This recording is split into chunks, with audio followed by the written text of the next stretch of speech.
Hello दोस्तों, कैसे हैं आप सभी लोग। तो ईवीएस की क्लास को कंटिन्यू करते हुए और आपको बाकी की क्लासेस कैसी लग रही कमेंट सेक्शन में ज़रूर बताएं। और पीडीएफ को प्राप्त करने के लिए आप हमारा टेलीग्राम चैनल ज्वाइन कर सकते हैं, जिसका लिंक मैंने डिस्क्रिप्शन में दे दिया है। और अब तक जितनी भी आपकी कंप्लीट क्लासेस हो चुकी हैं, जिसकी मैंने प्लेलिस्ट भी तैयार कर दी है, तो आप लोग वहाँ से जाकर प्लेलिस्ट में से सारी वीडियो देख सकते हैं। और उन सब की पीडीएफ मैंने टेलीग्राम चैनल पर अपलोड कर दी हैं, तो आप लोग टेलीग्राम ज्वाइन कर लें, जिससे कि आपको सारी पीडीएफ मिल सकें और आप लोग अच्छे से तैयारी कर सकें। ठीक है, तो शुरू करते हैं बिना देरी से हम क्लास को। और क्वेश्चन हमारा 141 से शुरू करते हैं, क्योंकि 140 क्वेश्चन हमारे कल कंप्लीट हो चुके थे। ठीक है, तो क्वेश्चन कहता है 141 हमारा कहता है कि प्राथमिक स्तर पर आकलन में शामिल होना चाहिए। तो प्राथमिक स्तर पर क्या क्या शामिल होना चाहिए। कहता है कि छोटे बच्चों को उत्तीर्ण अथवा अनुत्तीर्ण की श्रेणी के अंतर्गत आंकने के लिए प्रत्येक सप्ताह गृह कार्य और कक्षा कार्य। भाई देखो, ये वाला ऑप्शन तो बिल्कुल गलत हो गया। मैंने बताया था कि बच्चों को उत्तीर्ण और अनुत्तीर्ण, गधा, उल्लू का पट्टा इसमें नहीं बांटना है, यानी कि ये ऑप्शन आपका नहीं है। दूसरा ऑप्शन शायद ये है आपका। कहता है शिक्षक द्वारा सतत और असंरचनात्मक तरीके से किए गए अवलोकन को बच्चों और अभिभावकों के साथ बांटना, ये हो सकता है ऑप्शन आपका ठीक हो।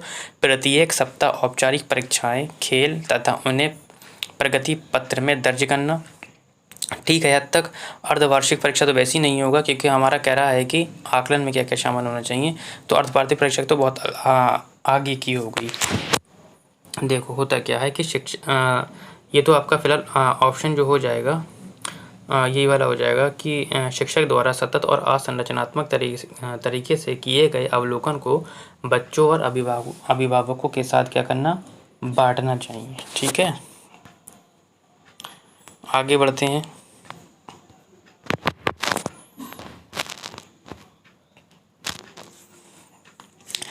कहता है कि एक दूसरे देश का विद्यार्थी आपकी कक्षा में, जहां प्रायः सभी स्थानीय विद्यार्थी हैं, शामिल हुआ। कहता है कि यदि आपकी कक्षा में सभी स्थानीय विद्यार्थी हैं, एक बच्चा जो है विदेश से आया है, कह रहा है आप विभिन्न संस्कृतियों की प्रथाओं पर चर्चा करने के लिए इस अवसर का प्रयोग करना चाहते हैं।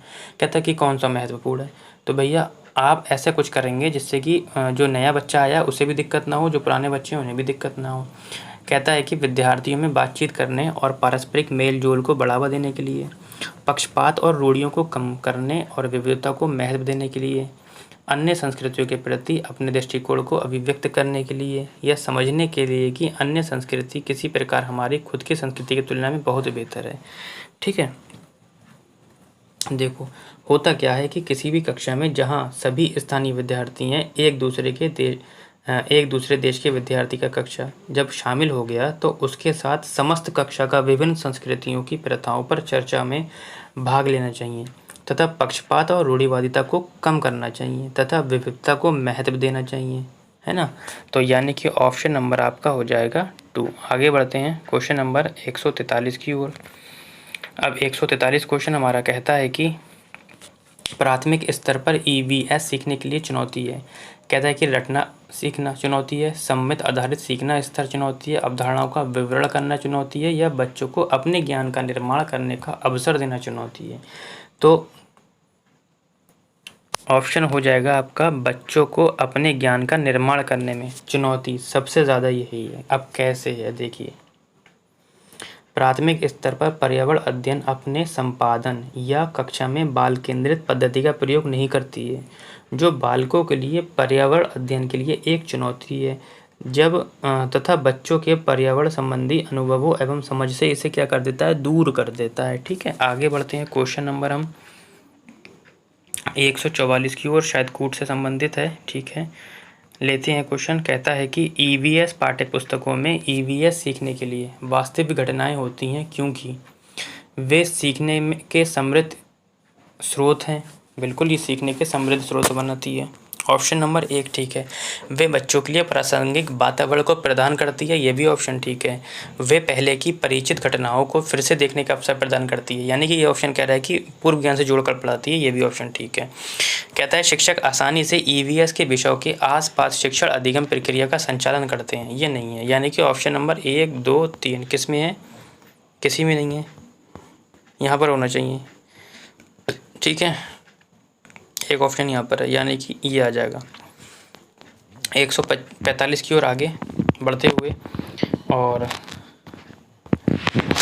कहता है क्वेश्चन कि जल पर चर्चा करते हुए शिवांगी कक्षा 1 के विद्यार्थियों से आकाश का चित्र बनाने को कहती है। सैम ने आकाश में हरा रंग भरा, उसने इस रंग को क्यों चुना, ये पूछने पर वह जवाब देता है कि उसके घर के पास तालाब का रंग हरा है, क्योंकि पानी आकाश से आता है, इसलिए आकाश का हरा रंग होगा। शिवांगी को क्या करना चाहिए? ठीक है, उसकी सृजनात्मकता की सराहना करना चाहिए, उसे बताना चाहिए कि आकाश का रंग नीला होता है, या उसे बताना चाहिए आकाश काला होता है। देखो, ना उसे काला बताना है, ना नीला बताना है, ना सराहना करनी है, क्योंकि सृजनात्मकता की कोई वैसी बात नहीं हुई है ना, सृजनात्मकता की कोई बात नहीं हुई है। यानी कि ऑप्शन हो जाएगा आपका 3, विद्यार्थियों के आकाश का अवलोकन की व्यवस्था करनी चाहिए। यानी कि हमें जैसे कि हम उसकी अब बताएंगे कि सूर्य का प्रकाश कैसा होता है। जब वायुमंडल में प्रवेश करता है तो वायुमंडल में उपस्थित धूल के कण के कारण इसका अवशोषण होकर ये चारों दिशाओं में फैल जाता है, तथा फैला हुआ प्रकाश नीला व बैंगनी रंग का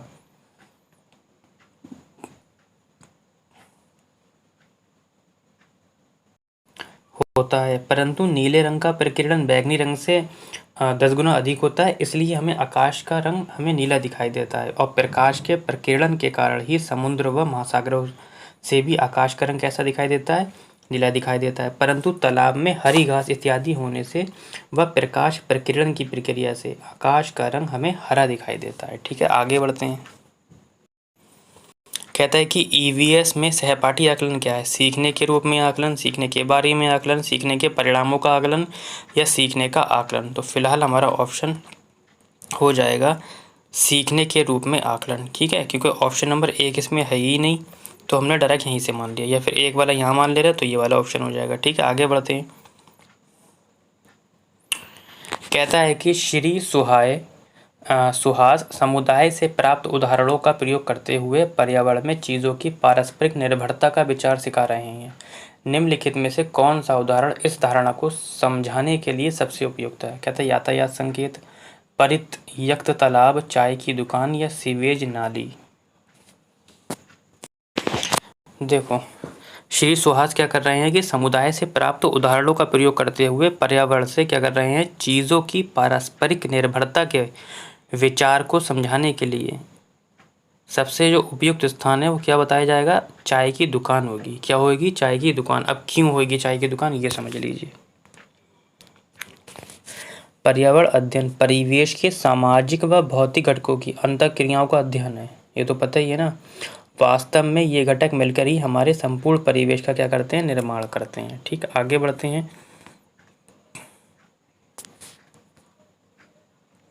और क्वेश्चन नंबर 148 कहता है निम्नलिखित में से कौन सा अभ्यास संरचनावादी दृष्टिकोण से सबसे अधिक मेल खाता है? कहता है पक्षियों की चोंच के चित्र का प्रयोग करते हुए अलग अलग प्रकार की चोंच के अनुकूलन की पहचान करना, नदी के पानी के रंग से उसमें मौजूद प्रदूषकों की पहचान करना, फूल की कली देखकर उसका चित्र बनाना, जन्म देने वाले और अंडनिक्षेपण वाले पक्षियों के बीच अंतर को समझने के लिए ग्राफिक ऑर्गेनाइजर का प्रयोग करना।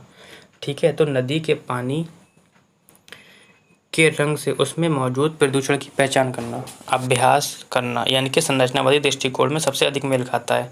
अब आपका वो सर कैसे खाता है? देखो, जल के प्रदूषण को बताया जा रहा है। जल प्रदूषण से अभिप्राय जल निकायों जैसे झीलों, नदियों, समुद्रों एवं भूजल के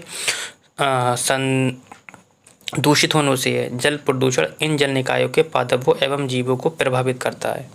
ठीक है, तो संरचनावादी दृष्टिकोण किस में आ जाएगा? आपका इस वाले में आ जाएगा। आगे बढ़ते हैं। कहता है कि गीता की कक्षा का एक विद्यार्थी इकबाल दृष्टिबाधित है। ठीक है, गीता देखती है कि वे पिछले कुछ दिनों से विद्यालय नहीं आ रहा है। उसके अभिभावक से बात करने पर पता चलता है कि उसे बोर्ड को पढ़ने में कठिनाई होती है और वे कक्षा प्रक्रियाओं में भी भाग नहीं ले पा रहा है। गीता को इकबाल को विद्यालय आने के लिए अभिप्रेरित करने हेतु क्या करना चाहिए? ठीक है, अच्छे से समझ गए होंगे आप लोग क्वेश्चन। कहता है कि उसे घर से पढ़ने की स्वीकृति देनी चाहिए, उसके अभिभावकों को डॉक्टर से सलाह लेने के लिए कहना चाहिए, या कक्षा नाटक की योजना बनाकर इकबाल के लिए भूमिका निर्मित करनी चाहिए, या इकबाल को आगे की सीट पर बिठाना चाहिए। देखिए, इसके दो ऑप्शन मुझे ठीक लग रहे हैं, आपको भी लगेंगे अभी।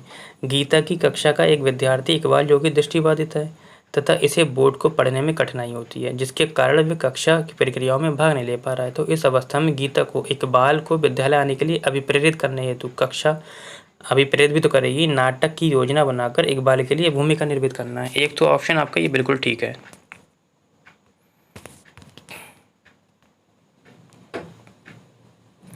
कौन सा ऑप्शन? ये वाला।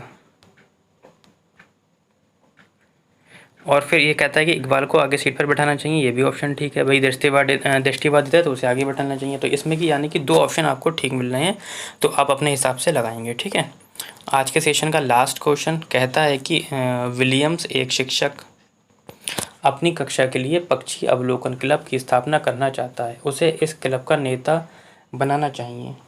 कहता है कि कक्षा में सर्वाधिक अंक प्राप्त करने वाले विद्यार्थी को, ऐसा नहीं है भैया। कक्षा में सबसे शरारती विद्यार्थियों को, ऐसा भी नहीं है। छोटे छोटे समूह बनाकर उन्हें नेता चुनने के लिए कहेंगे, बिल्कुल ऐसा हो सकता है।